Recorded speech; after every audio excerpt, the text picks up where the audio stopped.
وہ زندگی جو اللہ نے اپنے نبی کے واسطے سے ہمیں بندگی اور اسلام کی شکل میں دی ہے، جمہور فقہا کا اتفاق ہے کہ اس امت پر سب سے پہلے عائد کیے جانے والا فریضہ دعوت ہے۔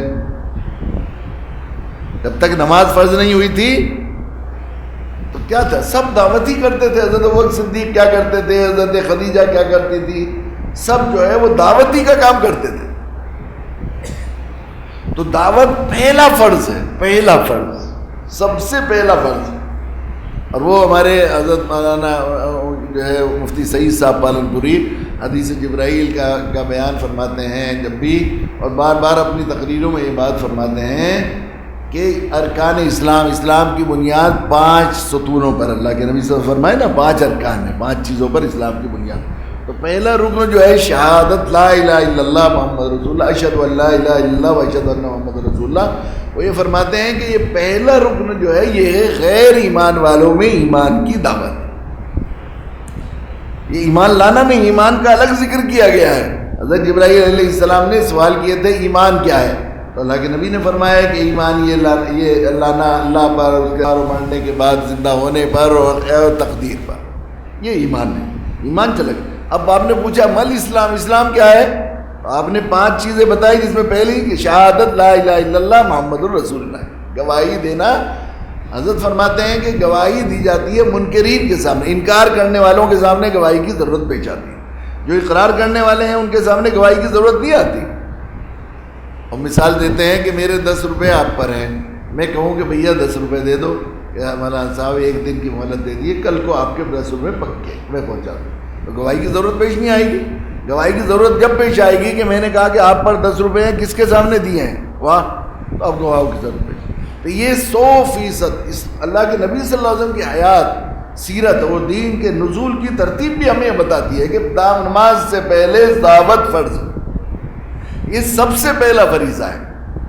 اور اللہ کے نبی صلی اللہ علیہ وسلم نے ایک اور بات بتائی، وہ یہ بھی بتائی اسلام کو ایک خیمے سے تشبیہ دی۔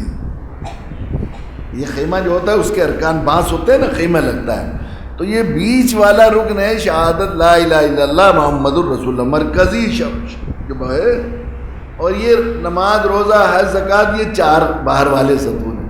تو اللہ کے نبی صلی اللہ علیہ وسلم نے فرمایا کہ بیچ والا خیمے کی تو حیثیت ایسی ہے کہ اس کے بغیر خیمہ قائم ہی نہیں ہو سکتا۔ اور یہ چاروں جو ارکان ہیں یہ ایسے ہیں کہ ان میں سے اگر کوئی رکن نہیں ہوگا تو خیمہ تو قائم ہو جائے گا لیکن خیمہ گرا ہوا رہے گا، ناقص رہے گا۔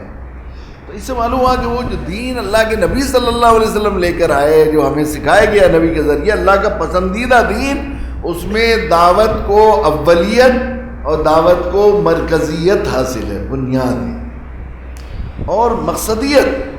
ہماری دنیا میں بھیجنے کا مقصد قرآن نے 6666 آیات میں یہ آیت البعثیت خیر امت ہمیں دنیا میں بھیجنے کا مقصد ظاہر کرتی ہے۔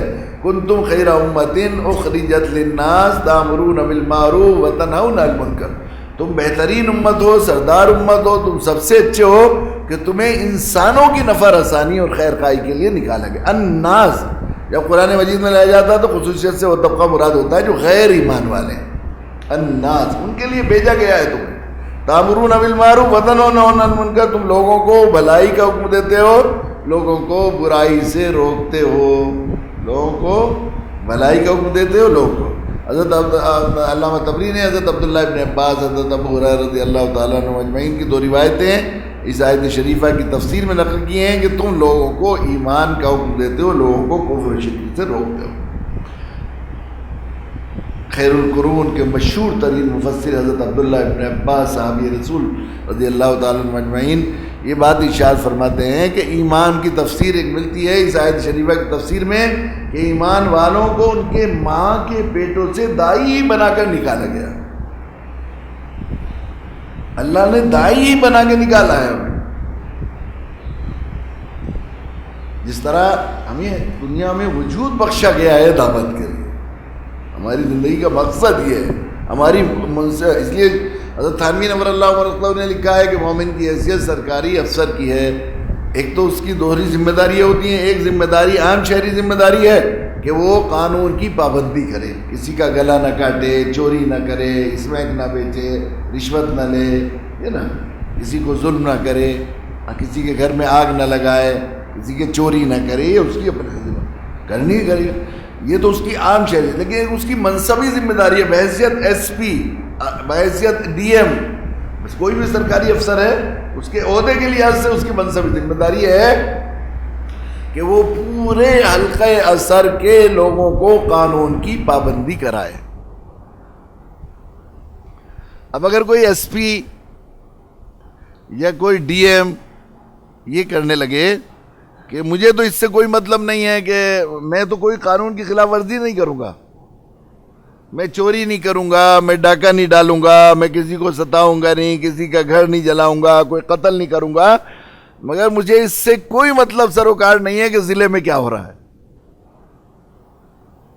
تو آپ کیا کریں گے؟ ویسے افسر کو افسر سمجھا جائے گا؟ ایک دن بھی سرکار کوئی افسر رکھے گی؟ کسی ایک دن بھی اسے افسر نہیں رکھا جا سکتا، اس لیے کہ اس نے اپنی منصبی ذمہ داری ادا نہیں کی۔ نہ اسے فرما بردار کہا جائے گا، نہ اس کی طرف حاکم کی یا حکومت کی ذرا نظر عنایت، نظر کرم نہیں ہوگی، بلکہ ہمیشہ وہ جو ہے وہ حکومت کے عتاب کا بلکہ سزا کا مستحق کہلائے گی۔ چنانچہ کسی جگہ جب فسادات ہوتے ہیں تو کیا کیا جاتا ہے؟ حکومت افسروں کو ان کا جو ہے لائن حاضر کرتی ہے، پنشمنٹ ٹرانسفر کیا جاتا ہے، سسپینڈ کیا جاتا ہے۔ تمہارے ہوتے ہوئے کیسے جرم ہو گیا؟ کہ تمہاری ذمہ داری تھی۔ اس طرح مومن کی حیثیت سرکاری افسر کی ہے تو اس کی منصبی ذمہ داری ہے دعوت، منصبی فریضہ ہے دعوت، اس کے لیے ہی اسے نکالا گیا۔ اس طرح ایک امام کو کس کام کے لیے رکھا جاتا ہے؟ امامت کے لیے۔ اب امام امامت نہ کرے، سب کچھ کرے، مسجد میں صفائی کرے، مسجد کے ٹوائلٹ صاف کرے، نمازیوں کے جوتے صاف کرے، ہر ایک کا استقبال کرے، آنے والے نمازیوں کے عطر لگائے، لیکن نماز نہ پڑھائے، تو کیا وہ امام فرما بردار ہوگا؟ تو آخری درجے میں نافرمان ہوگا۔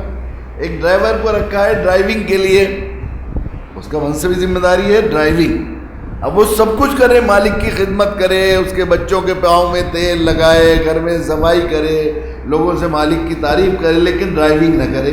مالک انتظار کر رہا ہے، بھائی دیکھو گاڑی جلدی چلو، میری فلائٹ نکل رہی ہے، تو کہ نہیں صاحب سب کچھ کروں گا، یہ نہیں کروں گا، تو کیا یہ فرما بردار کہلانے والا ہوگا؟ یہ تو نافرمان کہلا، باقی کہلائے گا نہیں یہ بات۔ اس طرح وہ جو مومن اپنی منصبی فریضے کو ادا نہیں کرتا، وہ ایسا امام ہے جو مسجد کی ساری خدمت کرتا ہے، نماز نہیں پڑھتا، اور جو ڈرائیور ہے جو سارے خدمت مالک کی کرتا ہے لیکن ڈرائیونگ نہیں کرتا، ایسا اکاؤنٹنٹ ہے جو خوب آفس کی ساری صفائی اور فائلیں صحیح رکھتا ہے لیکن اکاؤنٹس کا کام نہیں کرتا، ایسا جج ہے جو عدالت میں فیصلے بیٹھ کر فیصلہ نہیں کرتا اور سب عدالت میں صفائی بھی کرتا ہے، پتائی بھی کرتا ہے، جھاڑو بھی لگاتا ہے، سب کچھ کرتا ہے۔ تو یہ ایسا کوئی بھی آدمی جو اپنی منصبی ذمہ داری کو ادا نہ کرے، فریضے کو ادا نہ کرے، ہرگز فرما بردار اور مالک کی نگاہ میں کسی طرح بھی ذرہ برابر وقت اور جو ہے اس کی جو ہے قبولیت کا حقدار نہیں ہو سکتا۔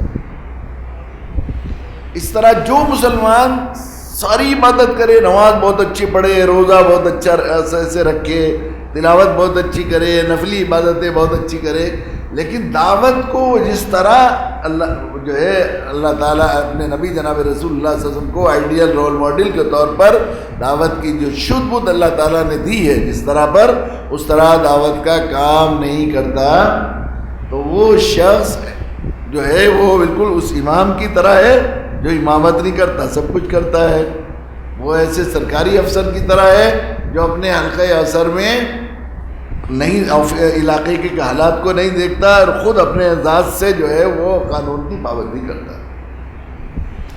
تو یہ فرما برداری نہیں بلکہ نافرمانی ہے۔ جو کام سرے سے نہ کرے، ظاہر ہے جو تو اسے کیسے فرما برداروں میں شمار کیا جاتا ہے؟ جو اب سچی بات یہ ہے کہ اسے تو اس فہرست اور زمرے میں نام کے طور پر بھی شامل ہے۔ جو امام امامت نہ کرے، سب کچھ کرے، اسے اماموں کے ساتھ گنا بھی نہیں جاتا، شمار بھی نہیں کیا جاتا۔ جو ڈرائیور ڈرائیونگ نہ کرے اور گاڑی کی صفائی کرے، گاڑی کی دھلائی کرے، اپنے مالک کی خدمت کرے، تو اسے کوئی آدمی ڈرائیوروں کی گنتی میں شمار بھی نہیں کرے گا، لکھنا اس کا ذکر بھی نہیں کیا جائے گا۔ جو ڈاکٹر مریضوں کا علاج نہ کرے اور سب ہسپتال کے سارے کام کرے تو اس کو ڈاکٹروں کی فہرست میں نام بھی نہیں لیا جائے گا. اس طرح وہ مسلمان جو دعوت کا کام نہ کرے، جو مسلمان دعوت کا کام نہ کرے، وہ مسلمانوں کی فہرست میں لکھا جانے، نام شمار کرنے کے لائق نہیں. اس لیے کہ ہوا سماکم المسلمین، اللہ نے مسلمان نام رکھا، ملت ابیکم ابراہیم ہوا سماکم من قبل لیکون الرسول شہیدا علیکم وتکونوا شہداء علی الناس. تاکہ جس طرح رسول نے شہادت کا کام، دعوت کا کام کیا، اللہ کے بندوں کی خیر، اللہ کی گواہی لوگوں سے دلوائی، اس طرح یہ بھی لوگوں کا اس سلسلے میں مددگار بن جائے. اس لیے اس کا نام مسلمان رکھا. ویڈیو کے نیچے سبسکرائب کے بٹن پہ کلک کریں، بیل کے آئیکن پہ کلک کیجئے تاکہ ہر نئی ویڈیو کی نوٹیفیکیشن آپ کو مل جائے.